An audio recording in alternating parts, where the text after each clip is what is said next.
నమస్తే. అనురాధారావు, బాలల హక్కు సంఘం ప్రెసిడెంట్.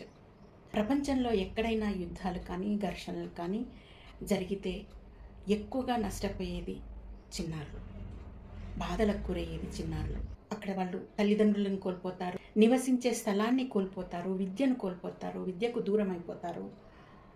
ముఖ్యంగా బాల్యాన్ని కోల్పోయి చాలా రకాల కష్టాలను ఎదుర్కొంటారు.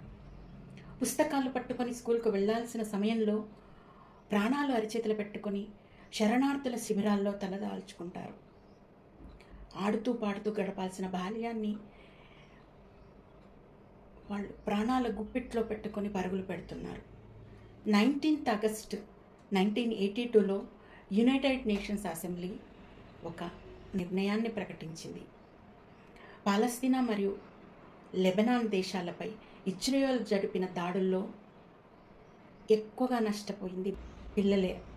పిల్లలపై జరుగుతున్న శారీరక మానసిక దాడులను అరికట్టడానికి జూన్ 4న International Day of Innocent Children Victims of Aggression, అంటే ఆక్రమణకు గురైన అమాయక పిల్లల అంతర్జాతీయ దినోత్సవం జూన్ 4న జరపాలని చెప్పేసి UN నిర్ణయించింది.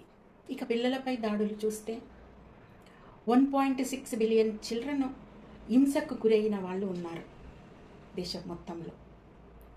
2024లో ఐక్యరాజ్య సమితి నిర్ధారించింది కొన్ని విషయాలను. 41,370 మంది చిన్నారులు గ్రేవ్ వైలెన్స్కి గురైనారని, 22,495 మంది చిన్నారులు హింసకు గురైనారని, 11,967 మంది చిన్నారులు వాళ్ళు చంపబడ్డారు, కొందరు వికలాంగులుగా మారారు.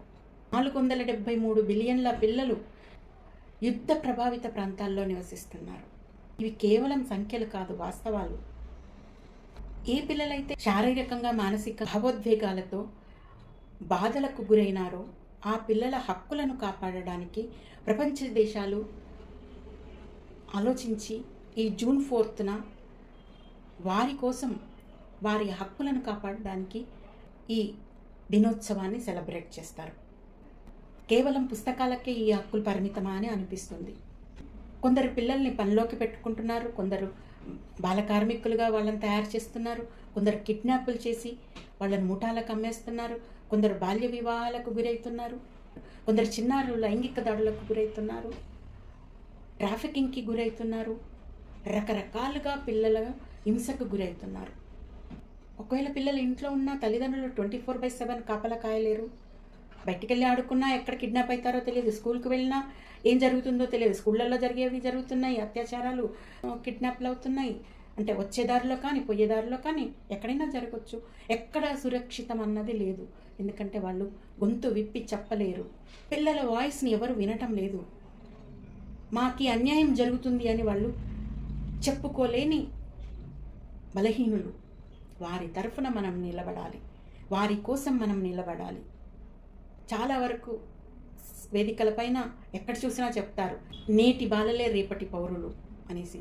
బాలలే దేశ భవిష్యత్తు అని చాలా బాగా చెప్తారు. కానీ ఎక్కడుంది వాళ్లకు భవిష్యత్తుని కాల రాసేస్తున్నారు.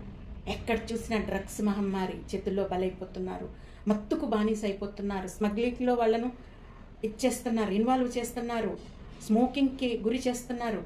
అంటే మత్తుకు బానిసలంగా చేసేస్తున్నారు చిన్నప్పటి నుంచే. ఇంకా బాల కార్మిక వ్యవస్థ అయితే చెప్పలేము. పిల్లల హక్కుల కోసం, వారి రక్షణ కోసం వారి తరఫున మనం నిలబడి పోరాటం చేయాలి. వారి తరఫున మనం నిలదీసి అడగాలి. వారి హక్కులను రక్షించడానికి మనం ఎప్పుడూ ముందుండాలి.